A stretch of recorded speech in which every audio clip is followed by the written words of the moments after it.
Good afternoon again. In our league, we have a policy around coaches attending meetings. If coaches are going to be absent from meetings, I have to give permission. So one of the really good permission slips I've written was actually for Coach Fisher this year. So Jimbo was at our first day of SEC spring meetings, but needed to make a trip to Minnesota because of treatment for his son, Ethan. And I've spoken about the fund that Jimbo and his family have created called the Kids First Fund. It's a nonprofit to raise money for research to find a cure for Fanconi anemia. And what I've enjoyed with Jimbo, we've had any number of conversations, whether it's about football or recruiting or the structure of college football, is the passion that comes out when we talk about his son's health, but also the effort to find a cure. They've raised over $12 million for Fanconi anemia research over 12 years. And if you do ask him, Jimbo can give you details that will blow you away about research and the promise of this research for the future. It's my privilege to introduce Texas A&M's head football coach, Jimbo Fisher.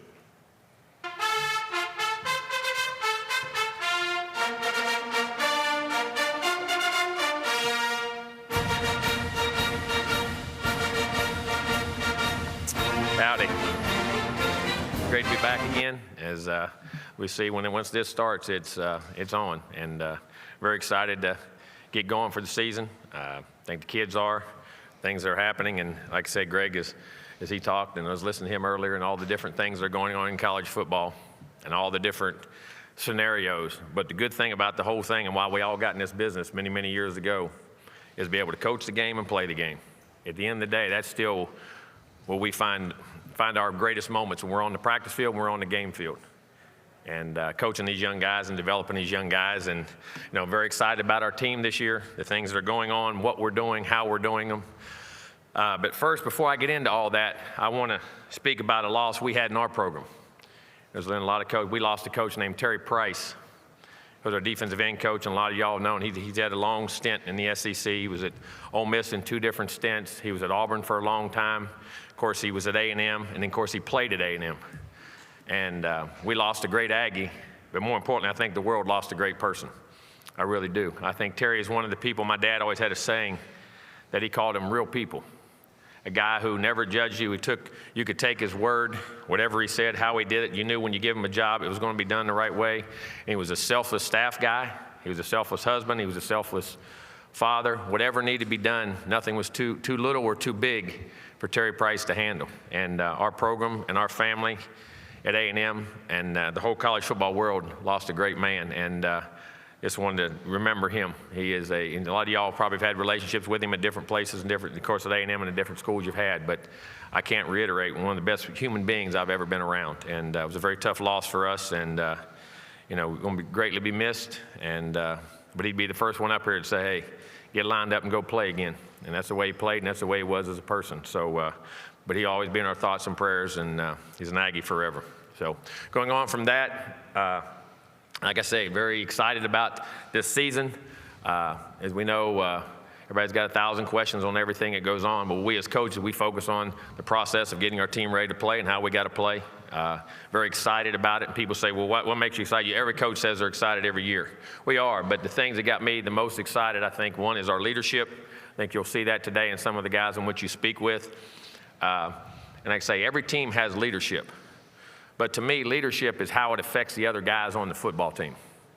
How your leadership can they translate their personalities, their work ethic, their culture of how they want things done to the other players. And and the players have to accept that. And I think our leadership of our football team has me very excited in how they've put their stamp on our team, what they see in our team, how they want our team to go, which we had many meetings on and reiterated. And like I say, we manage a team. They do the day-to-day functions of how to get things done and the relationships, and I'm very proud of that group. I'm excited to see how we translate into fall practice and try into the games in which we have and what we're trying to do. But the experience in which we have, I think last year with some trials and tribulations we had with some injuries and key guys that got out and came back and got back out, I think is benefited with playing a lot of young players. Now you're bringing a lot of those guys back with experience, and I think our two deep probably has as much experience as we've had since we've been here.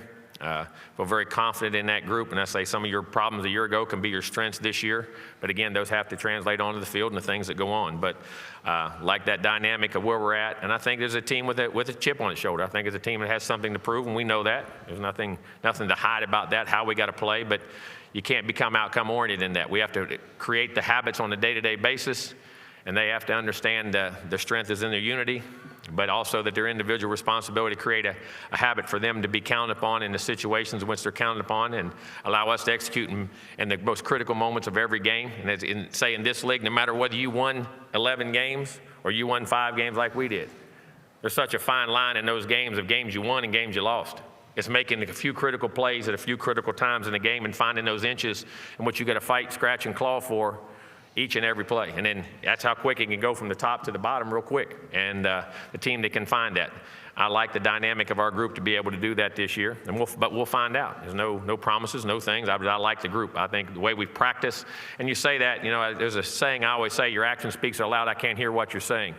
And your action, whatever you say is one thing, but your actions. And I see that in our attendance, for instance. How you do anything is how you do everything. We had the highest GPA we've ever had as a football team in our last semester.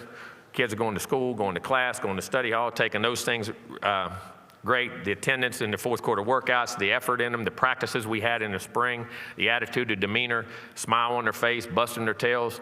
Man, it was a fun thing to be a part of. And like I say, sometimes when a guy gets hungry, it's fun to watch.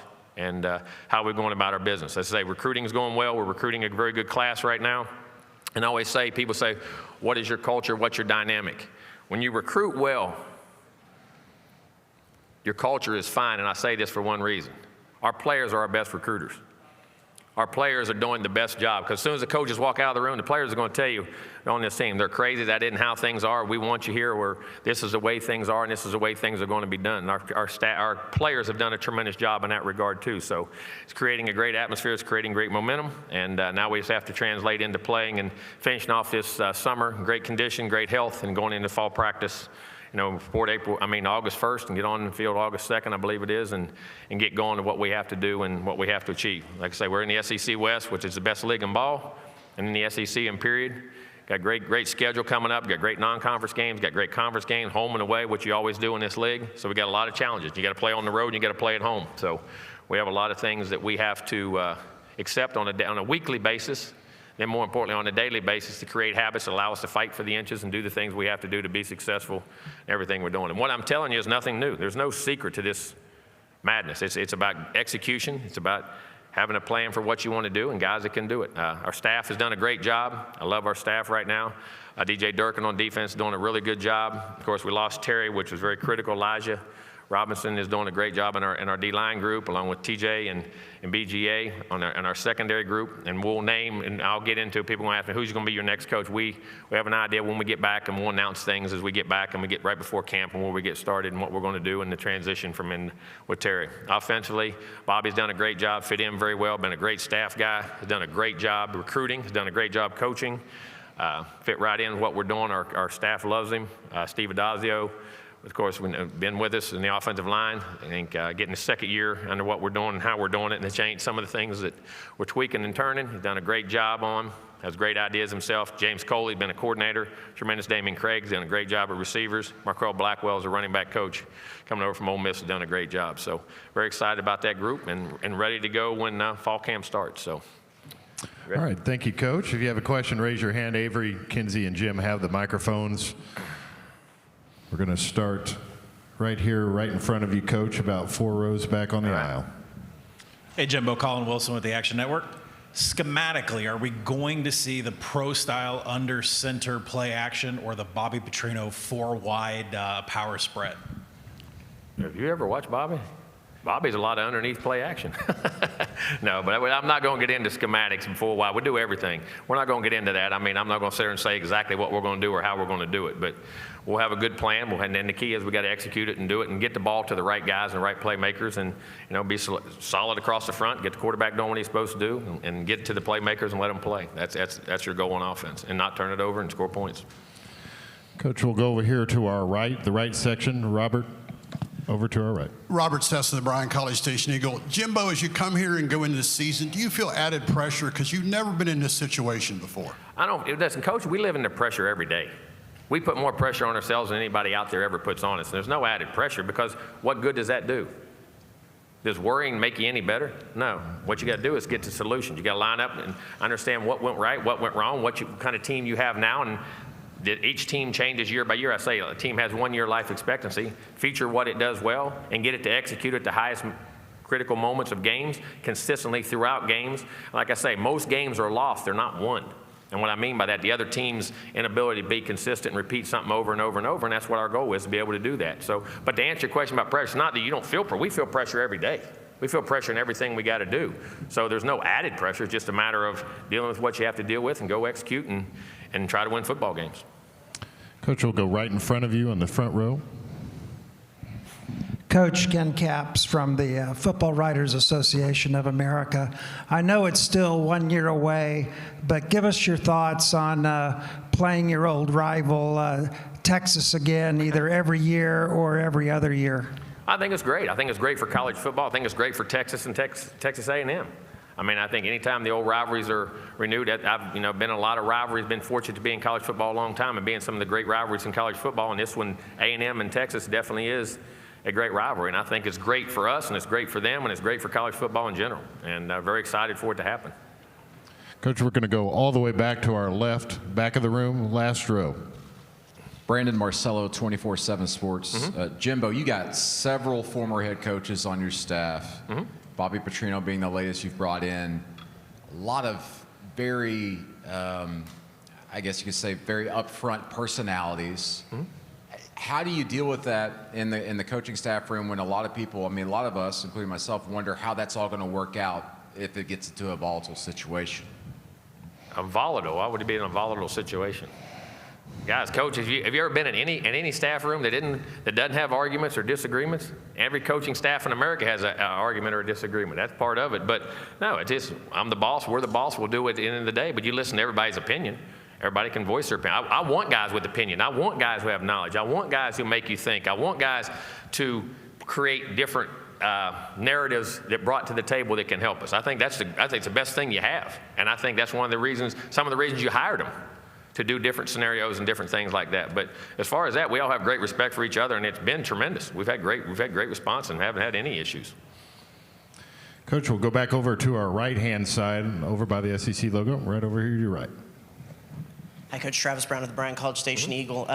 You promoted Elijah Robinson a couple years ago to associate head coach, and he's been able to do some. And he's also co-defense coordinator. Co-defense coordinator. He's been able to do some speaking. Well, why is it important to you for him to have some of those opportunities, and do you see a future head coach in him? Yeah, I do. I think because his growth and maturity and the things he's done and within our program and the respect we have and his understanding the big picture of what we're trying to do and how we do things, and that's the role he's in. And if there's things that I cannot be at or I have to be somewhere with a different obligation within our organization or a family situation, we're very comfortable. Elijah does a great job with that, and I think he's a bright, say up and coming, and when I don't say up and coming, I think he's arrived. I mean, he's done a great job. He's a bright young coach. He does a great job for us, and we're very fortunate to have him.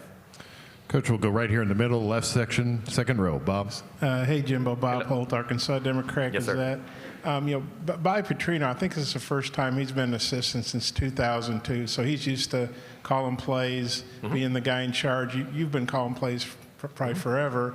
So what's the dynamic going to be like on game day? Does he have total freedom to call the plays, and kind of how will that work? And is it hard for you to give up, play calling responsibilities? No, there's a lot of things, and you're still involved in what goes on. I'm not going to get into what we're doing, how we're doing it. Again, I'm not trying to avoid anything. I just don't want to you create advantages or narratives out there for what goes on. But listen, Bobby was hired for a reason, and he's a tremendous coach and tremendous guy and a tremendous football mind, tremendous recruiter. He's done a great job recruiting since he's been there, everything he does. And he'll call a lot of, hopefully he'll call the games. We'll have suggestions on things we do, and whether it's offense, defense, every coach is always involved. It's a more collective thing than people want to give it room for. And then when you get to calling, you get on a roll, you got to have a guy that can do it. And I think Bobby can definitely do that, and does it as well as anybody in college football. I have great respect for him. Me and him we've had a great admiration for each other for a long time, and his knowledge and his production and what he's done. Okay, Coach, we'll go in the section right in front of me in the middle, in the red shirt. Okay. Hey, Coach. Andrew Stefaniak, Locked On Aggies. Devon Achane moves on to the next level, and so currently, it's a running back room a lot of guys who got a handful of carries last year, but not a ton. And then you bring in, of course, true freshman Ruben Owens. I just kind of wanted to hear your thoughts on the room and the outlook for it heading into this season. Very excited for it. I thought they had great springs. I mean, you go back, Amari Daniels, I think, is a very natural runner of the football, does a great job with it. Le'Veon Moss, extremely talented, fast, big, athletic. Both those guys can catch the football. Ruben Owens the same way, fast. And he's added a bunch of weight since he's been there in speed. All those guys have size, they have power. David Bailey's a guy that's come in as a transfer. I mean, guys have been very productive. So, I mean, I think it's in the Ernest Crown over at fullback, Jerry Johnson at fullback. But I like our tailback room. I really do. I mean, Le'Veon, Amari, Ruben, those guys are talented. They can be out. They catch the ball out of the backfield. They can run it. They can split out. They have power, speed, and they have breakaway speed. And they're strong. I mean, I think it's a very good room. Again, their production is based off they were behind A-Chain in some situations and where he did, but and we weren't as productive on offense to have the number of at-bat and things we needed a year ago. But those guys can play, and look forward. I think it's a very talented room. Coach will go over to our right along this near aisle. Hey, Coach. Steve Moulton, WZZN. Hope you're doing well. Good. How you doing? I'm good, thank you. During the spring meetings, there was the subject of tampering. And I wanted to ask about tampering. How big of an issue is it, and what are some answers you think surrounding tampering? I think if people tamper, they have to be caught. I mean, but again, it goes back to you have to prove those things too, and it can't be just allegations or rumors. I mean, I think you have concrete evidence, and you try not to. And people say, well, how do you deal with that? I think you got to keep an open line of communication with your players. I think you got to keep a great open line of communication with things that are going on with them and things that are happening with them, and being able to talk with them. And if you catch them, you got to punch them. You got to punch them severely, in my opinion, when you get into those things. And that's unfortunately that's a part of college football that is becoming a bigger issue because you don't have to sit now with the transfer portal. So I mean, those things are out there. But listen, everybody's dealing with them. That's the nature. We navigate it, work with it, communicate, keep an open line, and try to do the best we can. Coach will go over here in front of me on the aisle. Jimbo, Paul Scarbino with the TexasAM. I wanted to ask you about the local kid, Marcel Reed. What are your impressions? I'm sorry, I broke. I couldn't hear what you said. I'm sorry. I wanted to ask you about Marcel Reed. Oh, okay, yes. What your impressions are so far of him in Really excellent athlete, throwing natural throw of the football. He looks like it. I mean, that's what they're saying. I mean, I haven't been out there to see. He's just been in. The guys say he's running well, training well. He's gaining weight. Looks big. He's bigger already. I have seen him. He's put on some weight from the weight room and those things. And the guys say he throws it well. So I mean, we loved him. He was a football, basketball guy and ranked highly in Mr. Football and Basketball in the state of Tennessee. And comes from a coaching background where his dad was a coach a long time, so he gets it. So in my conversation, when I've seen him just off the field, through the weight room or by the office, just stop and talk with him. Man, he's very happy to be there, and we're happy he's there. I think he has a great upside. I really do. Okay, we'll go back over here to our right-hand middle section. Yeah, Olin Buchanan, TexasAM. Jimbo, how much did y'all miss Bryce Foster last year, and having him back in the lineup, what kind of impact will that make? I think significant. I mean, and not that there's anything that goes away, but I mean, you went through that whole year as a young center who is very physical, very athletic, very talented. We missed him right off the bat. I mean, he was sick the whole camp. We never had him the whole two-a-day camp, or say two-a-day camp. Ain't no two-a-day camp anymore, is it? They still have it, huh? The old August fall camp, from what you have. But when you got him back, he had to get him into shape a little bit, and we still really started playing well. Then he got banged up again, and unfortunately for him, that was one of the things that we had to deal with, which will make us stronger because we had young. Wyckoff did a great job filling in. Matthew did. Now he's went in the portal, but also those other young guys got to play some. But Foster's a very, very talented guy, and also a very intelligent guy, athletic, big, and having that center, as you know, that's your quarterback. That's your second quarterback on the field, and I think the world of him. I expect him to have a great year, and when he does, it makes a huge difference on what we can do on offense, a big difference. Coach will go right in front of me in the second row.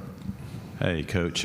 Mitch Lucas, Kilgore News Herald, and the footballbeat.com. I've gotten a chance to watch Ruben Owens last couple of years at El Campo, but Kilgore in the second round faced Ruben and able to get by him. Special athlete. Yes, sir. I'm wondering if you could talk a little bit about not just Ruben, if you any other freshmen you've got coming in that we might keep an eye on. Well, this class didn't get the hype that the other one did, but I'm going to tell you what, there's some really good players in there. I mean, some offensive linemen, Chase DeSantis and T.J. Shanahan, Tomlinson, those guys. I mean, that group is a really good group.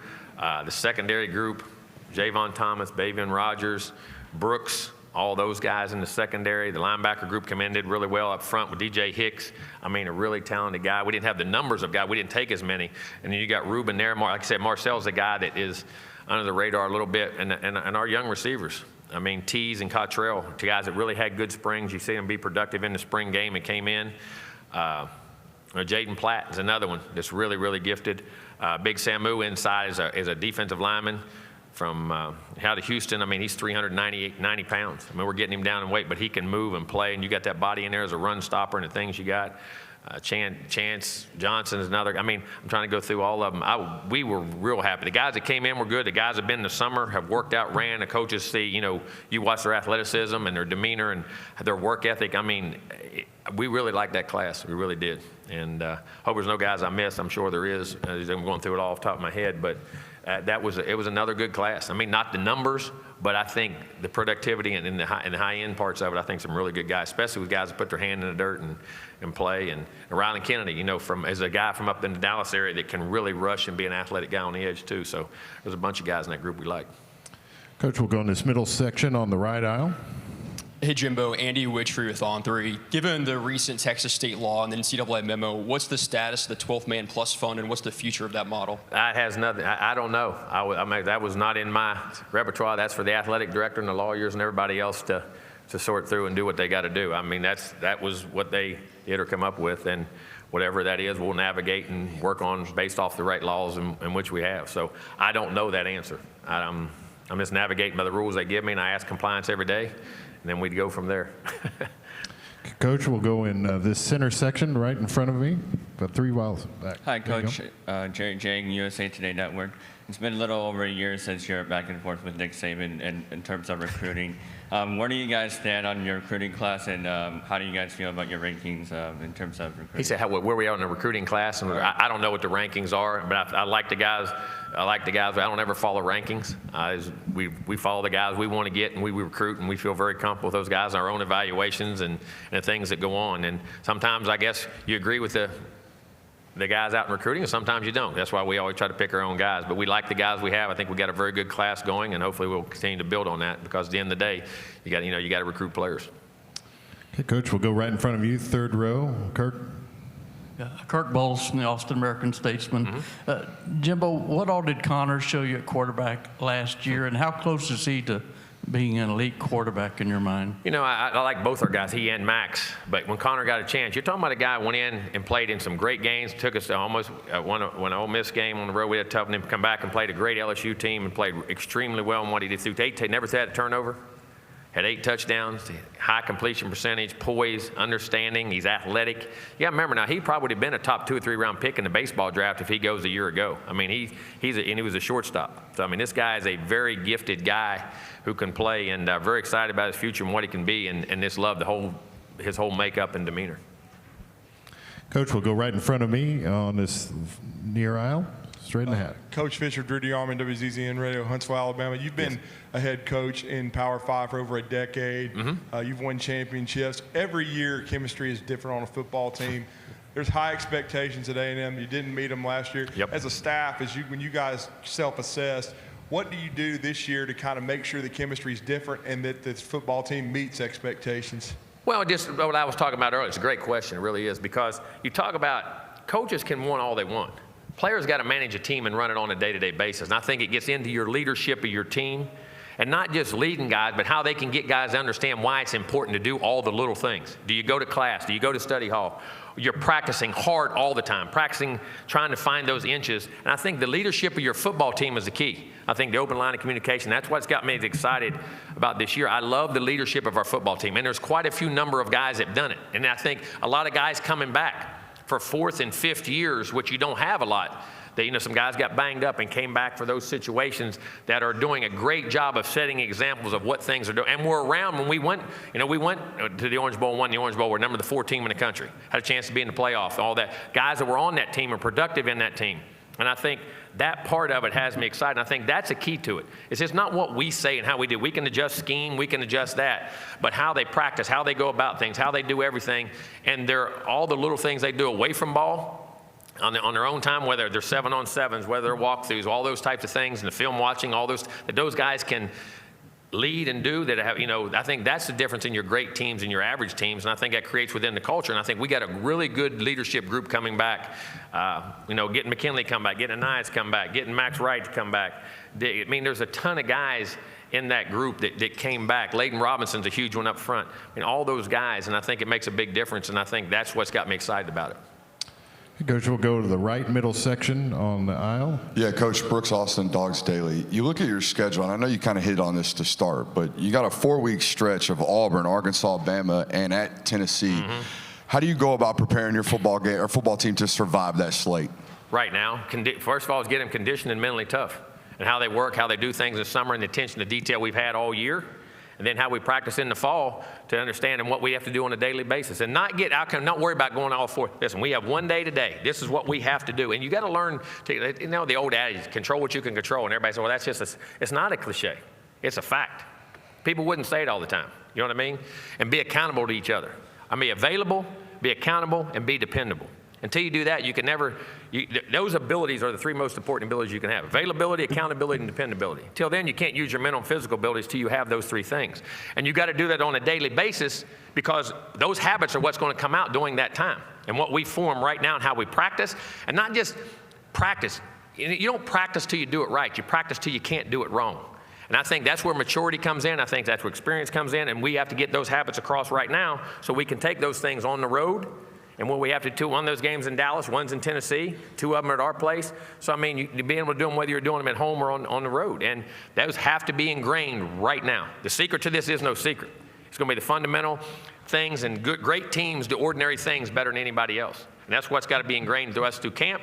And then the athleticism and the greatness and the great plays will happen within the concepts of what you're trying to do. But you got to practice that way to be able to take it and create habits in the big critical moments on the road and at home in those big games. Okay, we have time for 2 more questions. We'll start in the middle aisle in front of me, about 3/4 of the way back.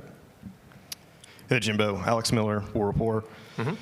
Cameron Coleman, a lot of recruiting outlets were predicting that he would be probably staying a little bit closer to home. TexasAM came in around the 11th hour. Could you just tell us a little bit more about the I'm not allowed to talk about any current recruits that aren't signed or on our campus. I'm not allowed to have any comments or anything of that nature. All I can say is that we were recruiting him, and that's it. I can't have any comments on it. Very well. All right, we'll take one final question. Coach, over here to our left. Yes, sir. Mark Passwaters with Rivals. Coach, you've mentioned that you're optimistic about the offensive line. You've said it several times already. Which is the key. Which is the key to everything. Give quarterback room, be able to run the football, do the things you got to do. You got to, in this league, you got to win up front. What have you seen that makes you think that they will improve considerably over what we saw? I think what we saw in the spring. And I think the health. I think their health, the experience, the leadership of the group, and the failures in which they had. Failures in which we had as a team, as a group, allowing those things of what they have to do and not wanting to let them happen again. Sometimes that's the greatest motivator you have and what you have to do. Now you have experience, you have knowledge, you have understanding what to do. And I see a different chip on their shoulder, and I see a demeanor and a leadership within that group that's been excellent. Now, again, that's all hearsay. Your action speaks so loud I can't hear what you're saying. You got to go back and do it. Doesn't matter. We need to just be quiet, shut up, and go play. And then we'll find out when it's all said and done. But to answer your question, I still feel I have confidence in those guys. I believe in those guys. Coach Fisher, thank you for your time this afternoon. Thank you all. Have a great day.